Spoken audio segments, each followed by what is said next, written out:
নমস্কার। United forum of all Adivasi organisations Uttar Dinajpur জেলার পক্ষ থেকে সকলকে জানাই হুলসেই জোহার। আপনারা জানেন, উত্তর দিনাজপুর জেলায় প্রাথমিক, উচ্চ মাধ্যমিক, মাধ্যমিক স্তর পর্যন্ত সাঁওতালি মাধ্যমে পঠন পাঠন চলছে। কিন্তু অত্যন্ত দুঃখের বিষয়, এখনও অবধি উচ্চ শিক্ষার জন্য অর্থাৎ কলেজ বা ইউনিভার্সিটিতে সাঁওতালি মাধ্যমে পঠন পাঠন শুরু হয়নি। তাই আমাদের উচ্চ মাধ্যমিক পাস করার পর ছাত্রছাত্রীরা অনেক দূর দূর জেলায় পাড়ি দিতে হয়।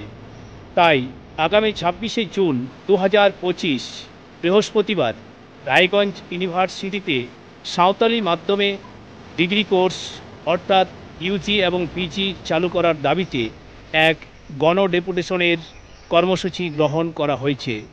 এই কর্মসূচিতে সকল সাঁওতালি ভাষাপ্রেমী এবং আদিবাসী সংগঠনকে সহযোগিতা করার জন্য, এগিয়ে আসার জন্য, এই কর্মসূচিতে যোগদান করার জন্য আহ্বান জানানো হচ্ছে।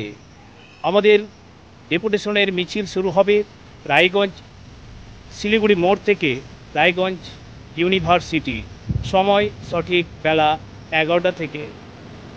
আপামর জনতার সহযোগিতা এবং এই সাঁওতালি মাধ্যম অতি শীঘ্রই রায়গঞ্জ ইউনিভার্সিটিতে চালুর দাবিতে সকলকে এই কর্মসূচিতে গ্রহণ করার জন্য আহ্বান জানানো হচ্ছে। সকলকে হুলসেই জোহার।